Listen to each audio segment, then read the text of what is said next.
Hello everyone, I'm Davis Lamb, and today's video presentation is going to be to discuss a minor case study between workplace communication and leadership. Now, the focus of this presentation is to identify key communication and leadership skills that were used and misused during an incident at a workplace that resulted in major financial loss as well as the termination of an employee. So let's get started. All right, first let's discuss the company, the people, and the incident itself. So the company that we're going to be talking about throughout this presentation is Sonic Tools. This is a company that I previously used to work for, and no, I was not the employee that was terminated, but I was there as a witness to see everything transpire. So Sonic Tools is a hand tool company based in Auburn, Alabama. It's a very small company. There's only about 60 employees or so, and there's actually only about 20 employees that are in the actual storefront of the store.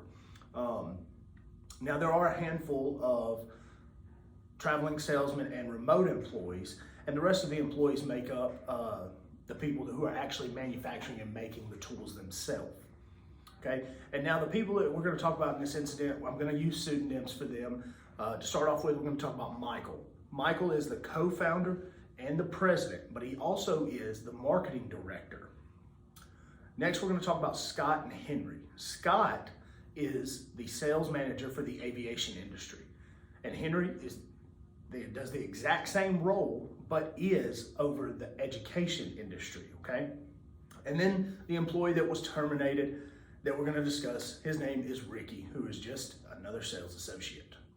Now let's talk about the incident. I will be brief with the incident. So what happened was, it was Christmas time and there was a big Christmas discount going on. What was going on was the education department was going to receive an additional 30% discount to their already 20% discounted tools, equaling 50%. And the aviation industry was going to receive 40%.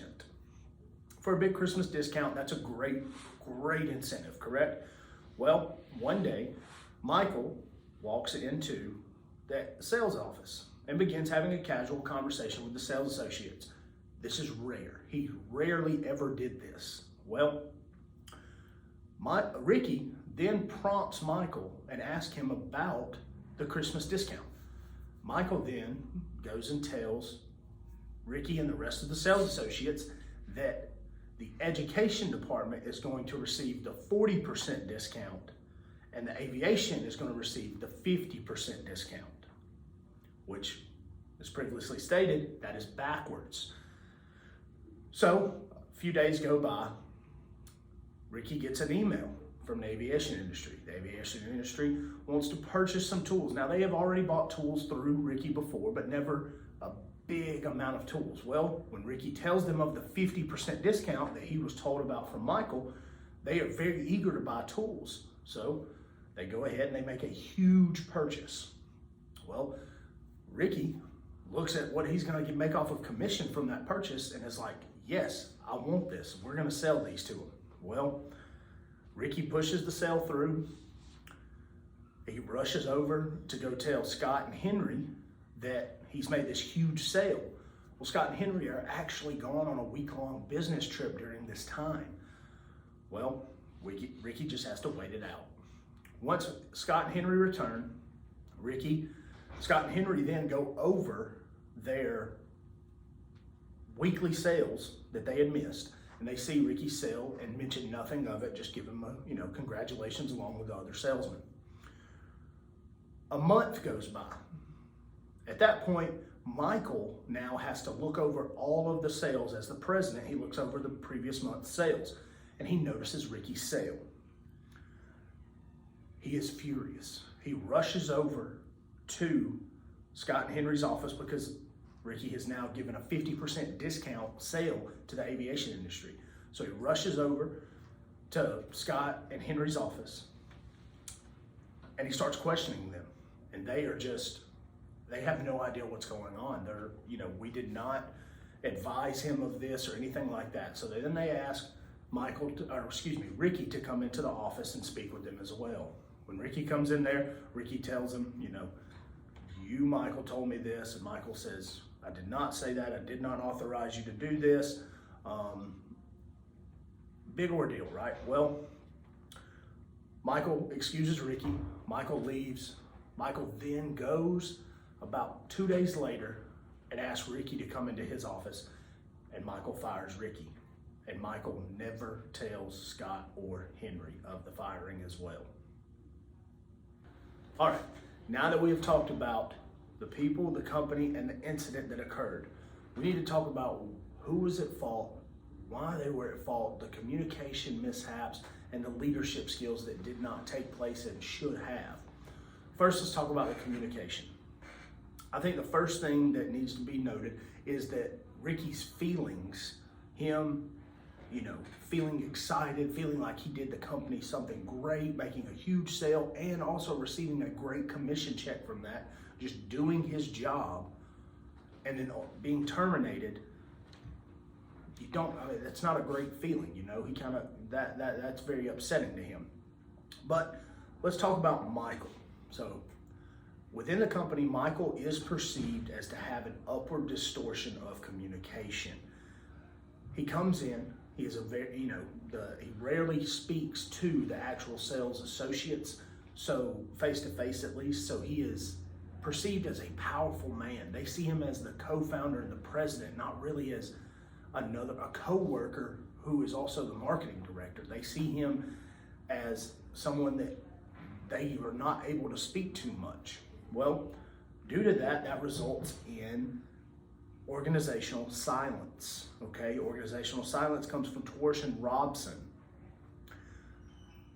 It could be that Michael does not have time to speak to the employees because he's so busy, but as Kramer and Bizzle stated, he doesn't have the amount of employees that would make it inconvenient for him to come and speak to them. Now, let's talk about Scott and Henry.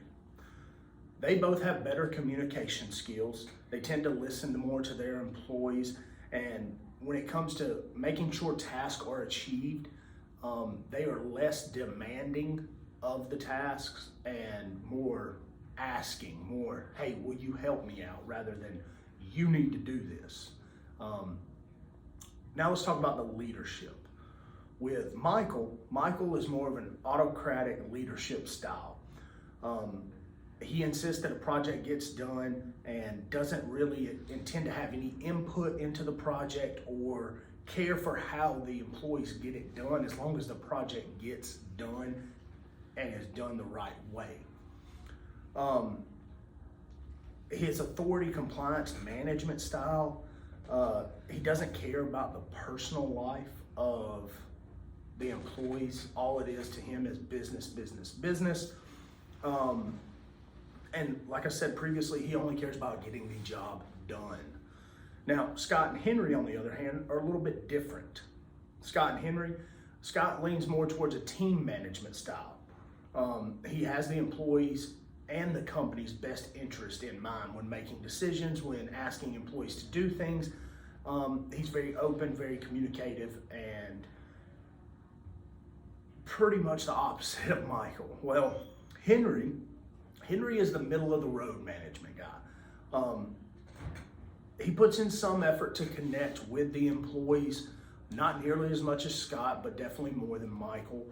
And generally, in most instances, he will side with someone who is above him. All right, in conclusion to this case study presentation, I just want to start by saying I believe that Ricky was not at fault for this.